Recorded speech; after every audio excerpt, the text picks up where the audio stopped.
নমস্কার বন্ধুরা, আমার চ্যানেলে আপনাদের সবাইকে স্বাগত। আজ আমি আপনাদের জন্য একটা ডেজার্ট রেসিপি নিয়ে চলে এসেছি। শীতের মরশুমে লাল লাল গাজর দিয়ে যদি আমরা গাজরের হালুয়া বানাই কেমন হবে বলুন তো।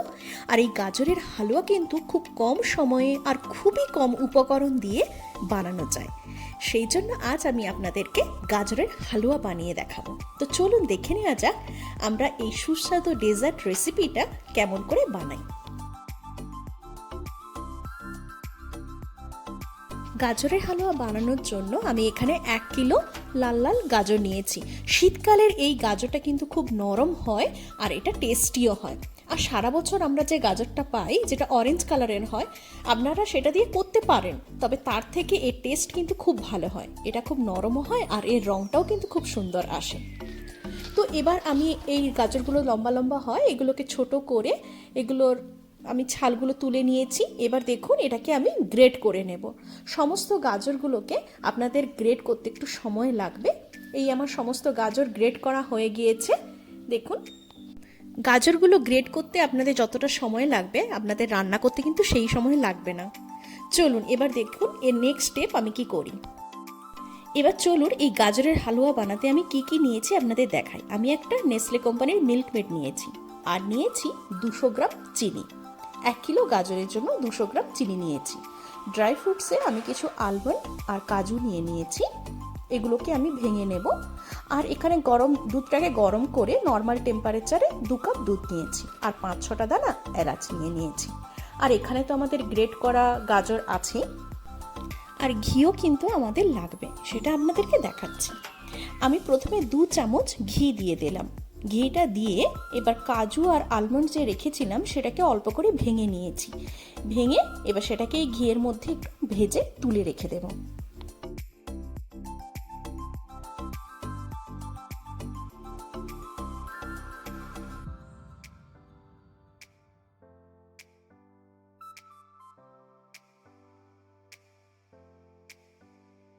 কিছুক্ষণ নাড়ার পর দেখুন এর রঙটা হালকা বাদামি বর্ণের হয়ে গিয়েছে। এবার আমি এই ভাজা আলমন্ড আর কাজুটাকে আলাদা করে তুলে রেখে দেব।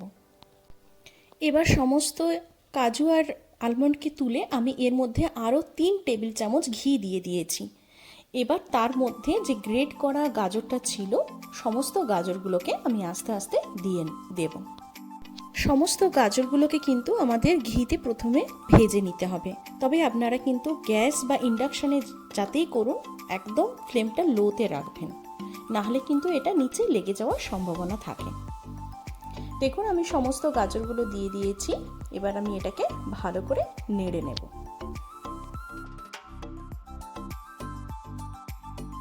আপনারা হয়তো ভাবছেন 1 কিলো গাজরে আমি মাত্র 3 টেবিল চামচ ঘি দিয়েছি। আপনারা চাইলে এর থেকে বেশি দিয়েও এটাকে ভালো করে ভাজতে পারেন, কিন্তু হেলথের কথা চিন্তা করেই আমি এখানে কম ঘি দিয়েই এটাকে করে নেব।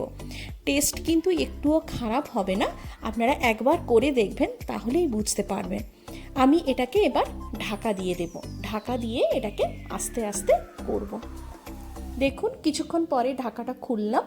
গাজরটা তো প্রায় সেদ্ধ হয়ে গিয়েছে, কারণ গাজরটাকে আমরা গ্রেট করে নিয়েছি। আর আমি তো প্রথমেই বলেছি এই গাজরটা খুবই নরম হয়, তাই খুব সহজেই এটা সেদ্ধ হয়ে যায়।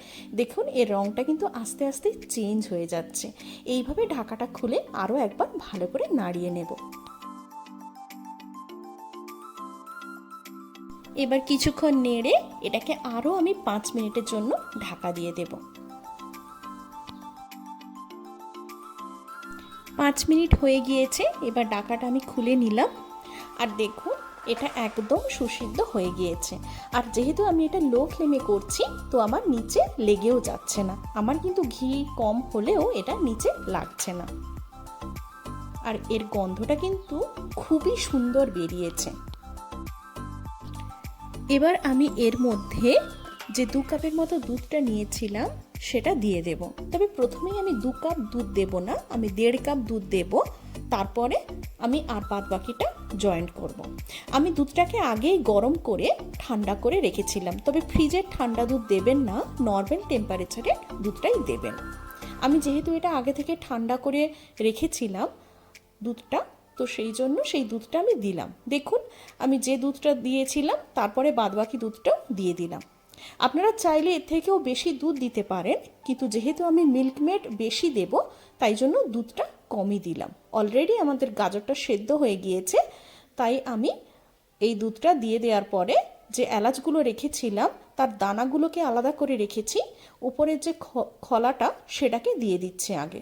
তো এর ফ্লেভারটা আরেক রকম অন্যরকম আসবে। এবার আরও ভালো করে একটু নাড়িয়ে নেব।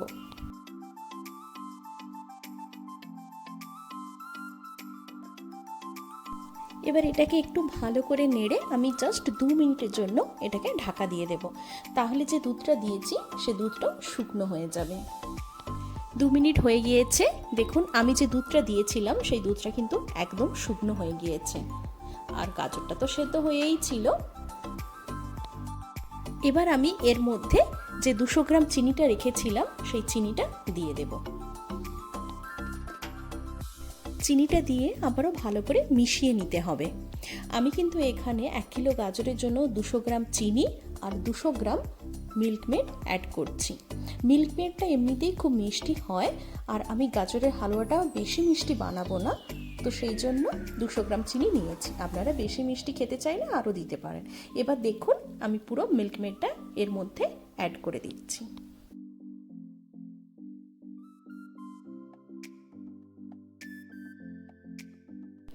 চিনি আর মিল্কমেডটা দেওয়ার পরে এটা কিন্তু নরম হয়ে যাবে।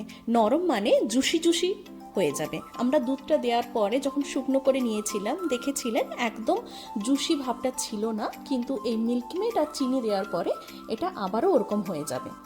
তবে কিছুক্ষণ আমাদেরকে অল্প আঁচে এটাকে নাড়তে হবে। আমি এটাকে আস্তে আস্তে করে নেড়ে নেব।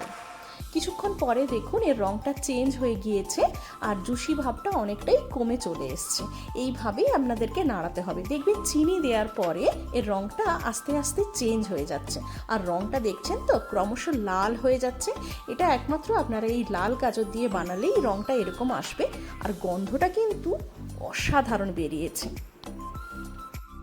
এবার দেখো এর মধ্যে আমি এলাচের দানাগুলো যে আলাদা করে তুলে রেখেছিলাম সেটাকে ভালো করে মিশিয়ে দেব। এর মধ্যে একটু গুঁড়ো করে নিয়েছি এলাচের দানাটাকে, সেই জন্যই আগে আমি এলাচের যে খোলাটা হয় সেটাকে আগে দিয়ে দিয়েছিলাম।